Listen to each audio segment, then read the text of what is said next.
আল্লাহ তাআলা নবীজিকে বললেন ইন্নাকা লামিনাল মুরসালিন, অবশ্যই আপনি হচ্ছে রাসূলদের অন্তর্ভুক্ত, আপনি রাসূল নবীদের অন্তর্ভুক্ত, মুরসালিনদের অন্তর্ভুক্ত। আলা সিরাতিম মুস্তাকিম, অবশ্যই আপনি সরল রাস্তায় দাঁড়িয়ে আছেন। আমরাও সেই রাস্তায় থাকতে চাই কি চাই না?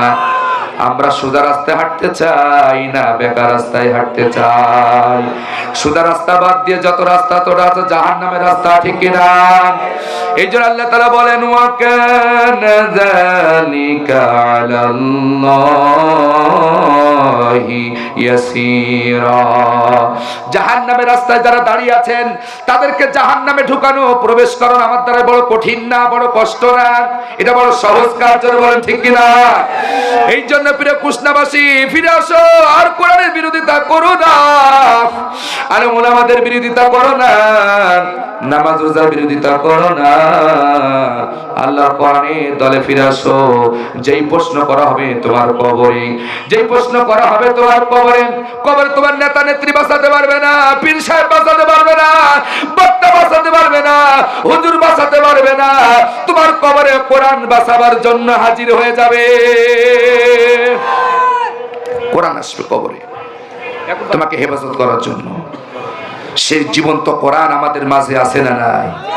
ও ভাই আসেন ভাই, দুষ্টামি করেন না ভাই। অনেক সময় পার করে ফেলেছেন, অনেক সময় লম্বা সময় পার করে ফেলেছেন, 50 বছর, 20 বছর, 40 বছর, 60 বছর চলে গেছে ভাই। আর কয়দিন বাঁচবো জানি না, কথা বলেন ঠিক কিনা? আমি ডাকছি আপনাদেরকে, হাত জোর করে কোরআনের রাস্তায় ফিরে আসেন, বাঁচার উপায় নেই। প্রিয় বন্ধুরা আমার, এই জন্য আমি আপনাদেরকে আজকের মাহফিল থেকে আহ্বান করতে চাই, আজকে যারা এই কোরআনের কথা বলে আজকে তাদেরকে কষ্ট দেওয়া হয়, গালি দেওয়া হয়, মৌলবাদ বলা হয়, জঙ্গিবাদ বলা হয়। আজকে আপনারা দেখেন তো, যত যারা সন্ত্রাসী করে, যারা দুর্নীতি করে, যারা ক্যাসিনো নিয়ে ব্যবসা করে, যারা বিদেশে টাকা পাচার করে, বলেন তো এই আলেমদের সাথে কারো সম্পর্ক আছে? যারা বলেন আছে? মা বোনদের জন্য আলাদা একটি প্যান্ডেল করা হয়েছে।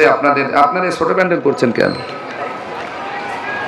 জান গতবার এর আগে আসছিলাম, সেখানে মহিলাদের জায়গা হয়নি। আপনারা আমাদের চাইতে মহিলাদের জায়গা বেশি করবেন, কারণ কোষনাই নয় মানুষ তো আমার শরীফুল ভাই, টিটো ভাইকে ভুলে যায় নাই, কথা বলেন ঠিক কিনা?